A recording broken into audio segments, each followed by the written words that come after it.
Okay, so in this one, we will talk about Eulerian graphs.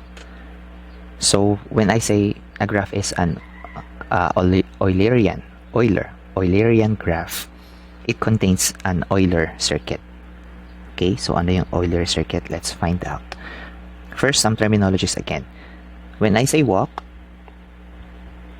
that means that I'm moving from one vertex to another using or through the edges. So this is a walk, A to B.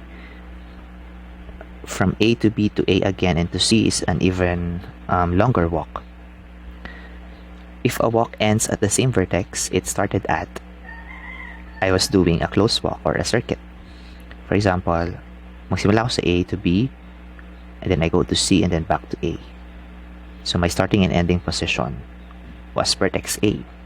So that means na-close ko yung aking walk. I had a closed walk or a circuit.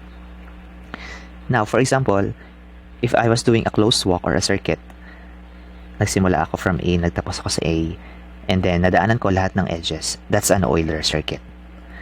However, this graph is not or does not contain an Euler circuit. Pakita natin kung bakit.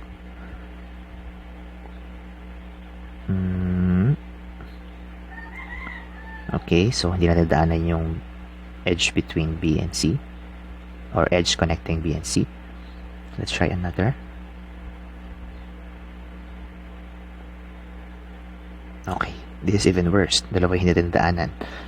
So you can kind of see, diba, that there's always going to be an edge left untraversed. Remember, para maging Euler circuit siya, dapat isang beses mo lang dadaanan bawat edge. If you pass through an edge, walk through an edge twice, that's not an Euler circuit anymore. What is a degree? Ito yung number of edges that converge or meet at each vertex. So obviously B has 3, a degree of 3. C also has a degree of 3. That's the same for D, but A has a degree of 5. Okay, I made a mistake here. That should be 5. A connected graph is Eulerian. That means meron siyang Euler circuit if and only if every vertex of the graph is of an even degree. So ito yung theorem na ipa-follow natin if we want to find out if a graph is an Eulerian graph. Kawasan naman mag-trace tayo na mag-trace, diba? What if the graph is very much complicated? What we will do is take a look at each vertex to see if all of them has an even degree. This one is not an Eulerian graph because, well, all of them have an odd degree, diba? 3 and 5. Okay, let's find out if this one is an Eulerian graph or it has an Euler circuit by looking at the degrees of each vertex. So, okay, I thought that one only have 5. You have to be careful, kasi kung nagkamali ka ng bilang, you might reach a wrong conclusion. 1, 2, 3, 4. 1, 2, 3, 4. Okay. So all of the vertices have an even degree. That means using or through the theorem, we can conclude na Eulerian yung graph na to. Now, the problem is saan ako dadaan para makabuo ako ng Euler circuit. When I say find an Euler circuit, specify mo kung saang pathway ako dadaan to complete or to pass through each edges while using the same vertex as the starting and ending position. So, i-follow na lang natin to, okay? B, A, F, B. And then E, and then F, G, back again at E, and then leaving to D. And then to G, nag-enter ka, dapat may lalabasan ka ulit. B. And then to B, you entered, there should be a path where you will leave. Now that, it makes sense now, diba? Kung bakit kailangan even yung degree ng isang vertex. That means 2, 4, or 6, and so on. Kasi kapag meron siyang 2 vertex or 2 degree, you are sure that there's an edge where you will enter the vertex, and then there's an edge that you can use to leave the vertex. Like, for example, what happened here dito sa E. So, di ba? That's from B, pumunta ka sa E.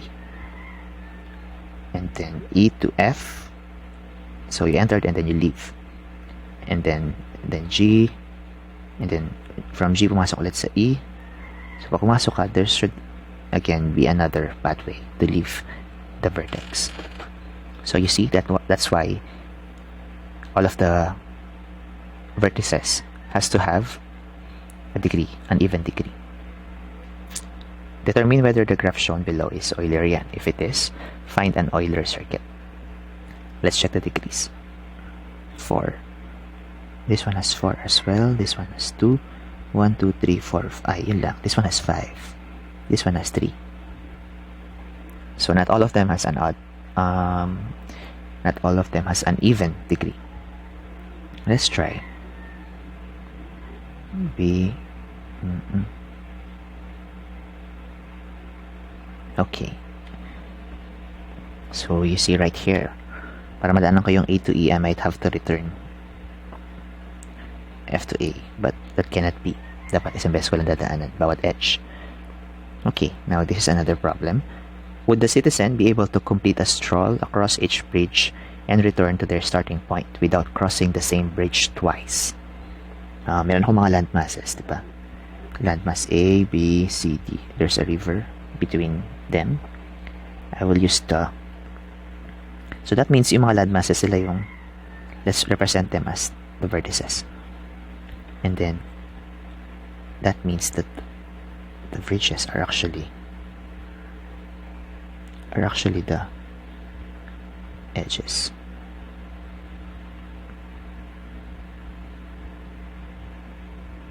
Okay, let me put the letter B here for convenience. So connected with C. Okay. This is connected with D. C and D connection. Oh, what's that?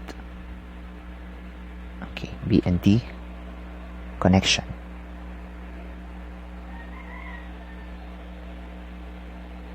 Okay, I can also do this. That's odd. Okay, so I can count the degrees right now. So D has 4, A has 4 as well, C has 4, B has 4 as well.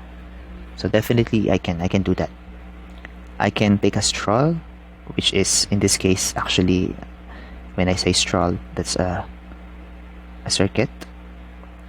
Return to their starting points without crossing the same bridge twice. Okay. This is an even better illustration. So 1, 2, 3, 4, 1, 2, 3, 4, 1, 2, 3, 4, 1, 2, 3, 4. So definitely you can do that. This is an Euler circuit or Eulerian graph. Now, shown on the left is a subway map. Suppose an inspector needs to travel the full length of each track. Is it possible to plan a journey that traverses the tracks and return to the starting point without traveling through any portion of a track more than once? Yung inspector daw, kailangan mo dadaanan lahat ng track na ito without returning twice, more than once, on any. And then kailangan mo bumalik to the same starting position, starting point. So you really know that you're looking for you're checking if this is an Eulerian graph. No, that means check for the degrees. So that means itong mga circle are actually, we should treat them as vertices. The tracks are edges. May mga multiple edges which makes sense kasi syempre there should be a road going back and forth or track going back and forth 2 points in this track. Okay, let's not overemphasize that. North Park has a degree of 2. Park Center has 4. The museums has 4 as well. Riverdale has 2. But Civic Center has 3.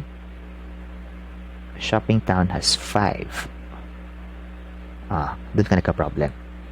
So, hindi magagawa ito ng inspector because there are degrees that are odd or vertices which has degrees that are odd.